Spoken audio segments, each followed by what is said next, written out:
I don't think expensive NDs matter as much as we think they do, because this $80 filter that has magnets that is outperforming this $250 filter just in ease of use has been blowing my mind.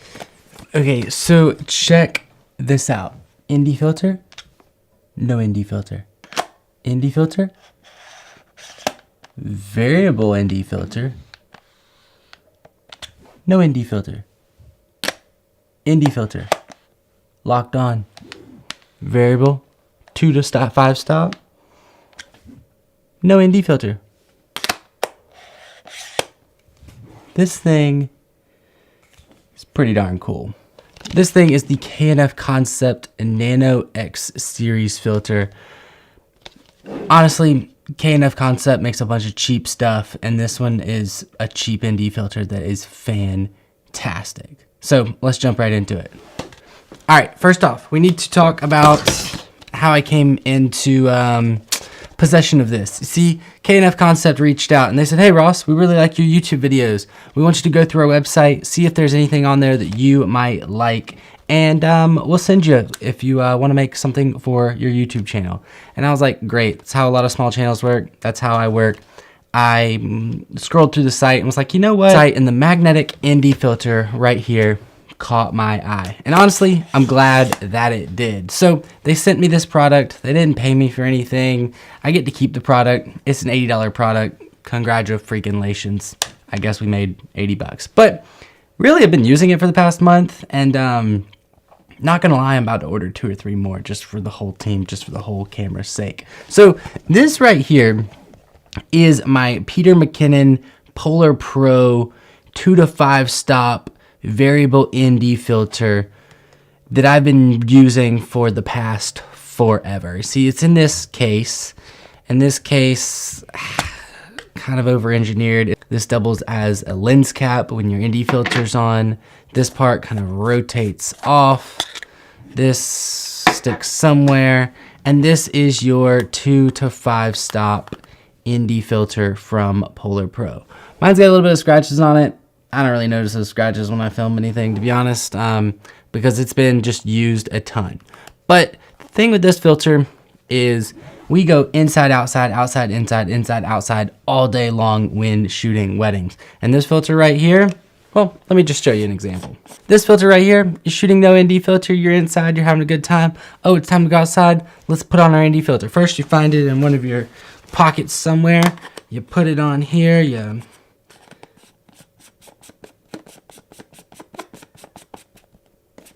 boom, ready to roll. All right, let's film something.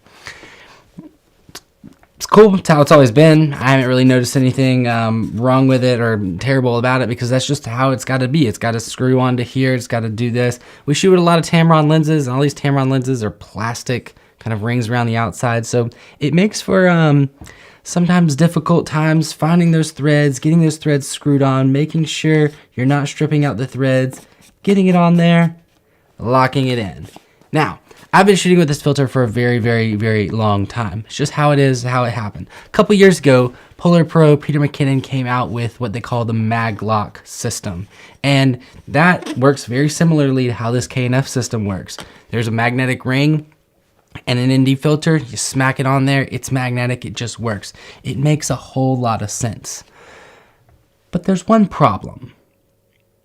Polar Pro filters, especially when they lock in with this Peter McKinnon Signature Edition brand name, are stupid expensive.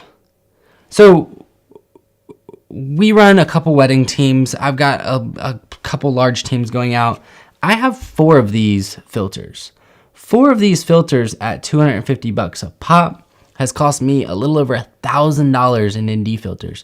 And to upgrade these to the Maglock system would be another $1,000 to $1,200, which is just kind of crazy. I mean, make of that what you will. It's just crazy. This right here is the K&F Concept version. And honestly, man, I don't really notice a difference in image quality out of the K&F Concept versus the Peter McKinnon. We'll definitely have some side-by-side comparisons later on in the video just to tickle your fancy there. But from what I've seen shooting with this filter, I don't really notice a difference. It's not a big enough difference to cause that big of a hindrance within color grading.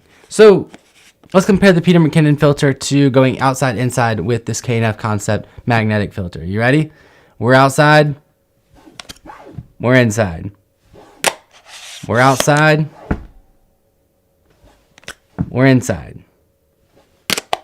Now, what it does is, if you can see this properly, it will magnetic to the lens just immediately. No matter what position you're in, no matter how you're rotated, it will magnetic immediately. But what it does is just give it a half rotation or so, and then it will lock in. It doesn't really lock, but it just locks in a little bit better. So there's just clicked on randomly, a little rotation, and now it's locked in. And you know it's in there because it's not moving left or right. But when it is locked in there, now you have free range to move your variable ND up and down from 2 to 5 stop all the way through. So, man, 80 bucks, 80 bucks, 80 bucks, 80 bucks for this ND filter. I've been absolutely loving it because it just makes life a whole lot easier. Now, let's talk about some of the downsides. Number one, obviously $80, a little bit cheaper. This is kind of how the box is when you first get it. And the thing with the downside of this is the, I guess, case that it ships with. The filter goes in this case, snaps shut. For a bag that is all black and brown and a lot of camera gear is black and all my cables are black, this big old white case, it's kind of ugly, not gonna lie. If they would have just like made this like a smoke gray plastic, dog, I'd have been all about it. But I do actually appreciate this because the case is fairly simple. You know, you unlock it here, you open it up, and then it's just sitting right in here ready to go. Whereas sometimes, actually, well, a lot of the times, a biggest gripe I have with this Peter McKinnon thing is you gotta sit here, you gotta thread this onto the back side, and then you gotta find this piece because it comes in 2 separate pieces, and then you gotta snap this on. And then when you go to get this out, if you don't have fingernails like me, sometimes this is really pressured on there, and you gotta get it off of there, get it off of here, and now you've got 2 separate pieces. I thought these clicked together, but I don't think they do that well. And then, yeah, so those can click together. Now you can throw this in the bag, and now you're left with this, but it's just too many pieces, almost over-engineered. This right here, super simple. You open it up, you grab your filter out, you put it back together, you put it back in. It's just the fact that this is white as a ghost, white as snow, when you got a beautiful black bag full of camera gear. So here it is. Let's jump outside, go test out some comparisons between just the nicest of the nice $250 ND filter and the cheapest of the cheap magnetic $80 lens filter. All right, now let's take this outside to my front porch. Nothing crazy about this shot. It's about how I'd expose it. Fairly shaded, just in the shade, bright sunny day. Now we've got the K&F Concept filter on here, the Nano X. I'm not exactly sure what stop of ND. I'm at almost maxed ND, so this is all the way bright. We can tone it all the way to 5 stops, or tone it back just a little bit to kind of where I would expose that image at. Now, let's talk a little bit about color shift, because this is a big topic with ND filters, because all ND filters tend to have some sort of color shift. The Peter McKinnons have always been a very orange shift.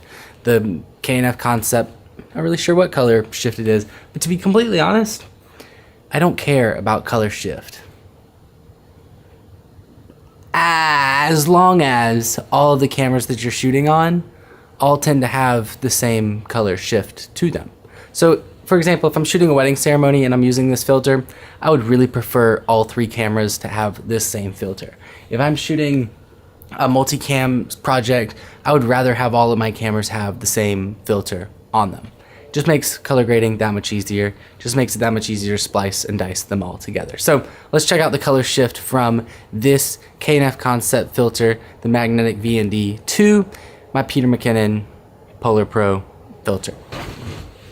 All right, cool. Same lens, different filter. This is the Peter McKinnon filter. What do the color shifts look like? Which one do you prefer?